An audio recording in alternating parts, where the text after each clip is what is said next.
Newly arrived packages are gutted like fresh fish. Their first catch? Hand controls to make their monster respond to the flick of a finger. The new hand controls will install neatly under the dash once the dash is gone. Stuart makes some room. The next box reveals another cool and crucial item, the docking mechanism to lock a wheelchair and operator into driving position. You see the bolt in the bottom of Ed's chair. This sits on the floor in the driving position, and when he drives in, locks like that, holds him in place. Pushes a button on the dash and can back out. And like it says, easy lock. FMI shows up with hydraulic pumps and parts to help lift the heavy rear hatch.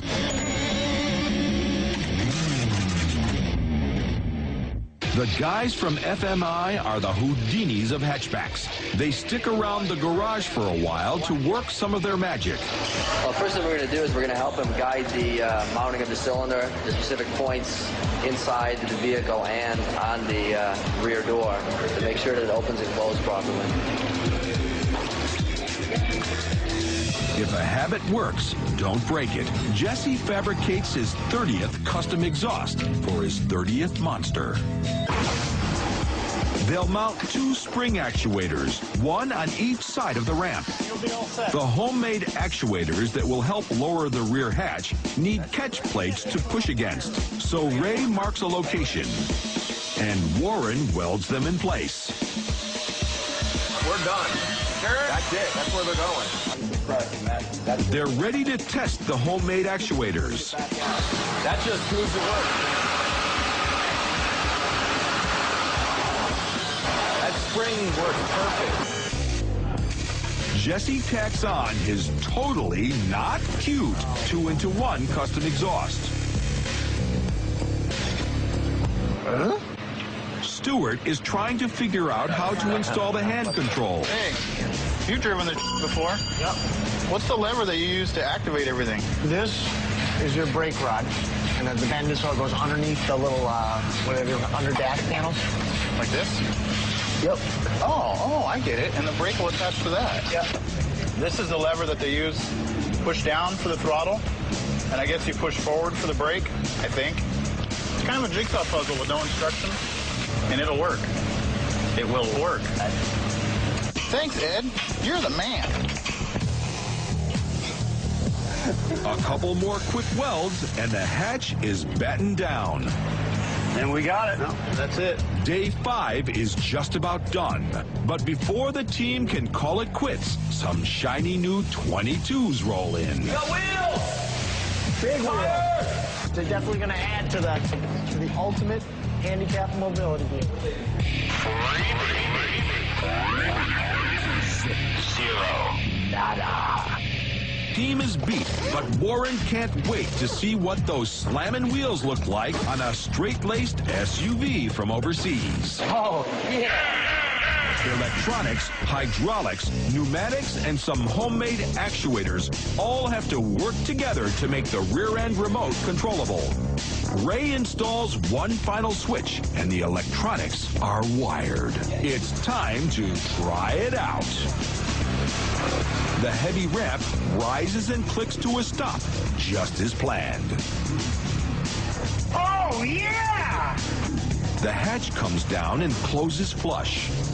It also goes back up. Scott does the happy dance. It's a Day 5 success story. It worked! Before the builders can bail out, there's one final test. Day 6, the final day of the build. The team's been waiting for this baby all week, and now they can finally fire up their monster.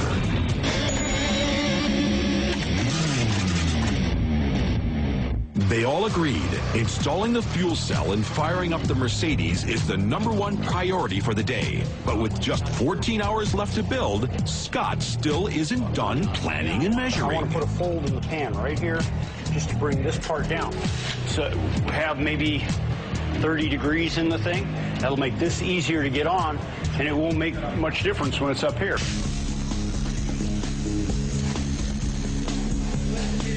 The fuel cell is braced and buttoned up. and Scott is still pushing his idea of breaking the ramp to lower the incline. Warren is always ready to play with fire, so Scott puts him to work on the ramp. He was getting grouchy because he was running out of welding.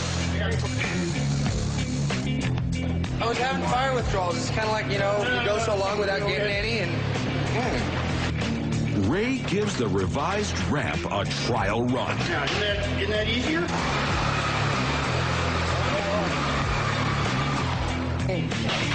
trying to buckle the rest of the metal. That's a whole lot easier to get on. Yeah, it was. To cap off their handicapper, a little something extra. Disable this, ya weenie. Added horsepower at the push of a button.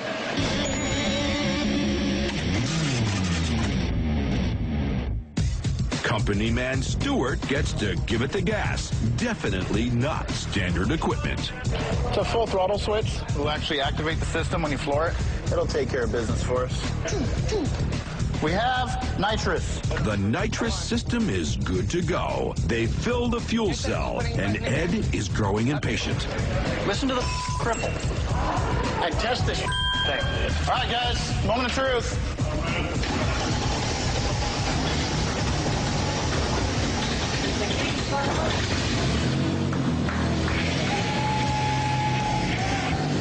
They take care of a few last-minute details. It's almost showtime.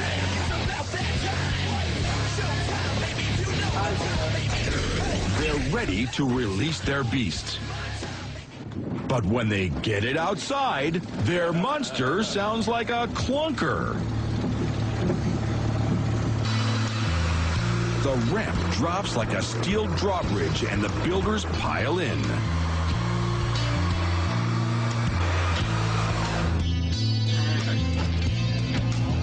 Their new monster is still bopping out its own beat, but it's running good, so the builders take off on a joyride to West Coast choppers. But before hitting the highway, the new monster gets a new non-skid interior from Linex. Then, monster painter Tom Pruitt lays on a thick coat of flaming flash, and another brand new monster comes into the world dripping with attitude.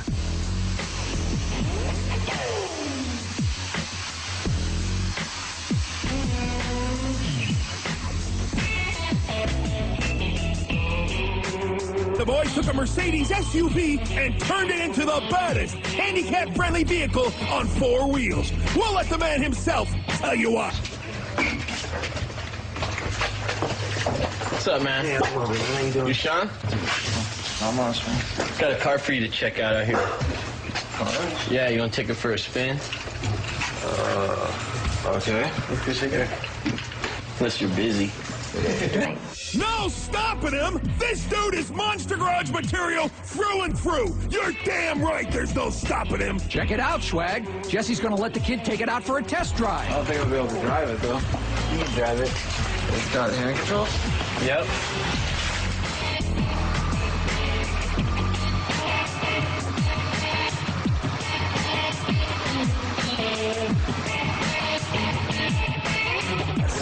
Crazy, man. It's kind of cool, huh? This thing's way crazy. We'll try it out. Yeah, for sure.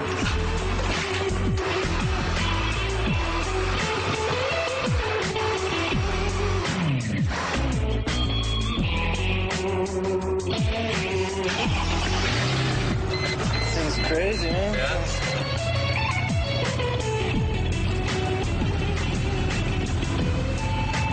Looks like Sean and the Monster are gonna get along just fine, Frankie.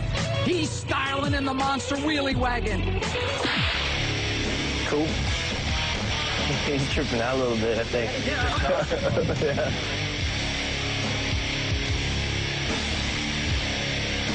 I guess that's that. Oh, yeah! Sean's big pimpin' now! Suppose it didn't help that I told him to take it and don't come back, right?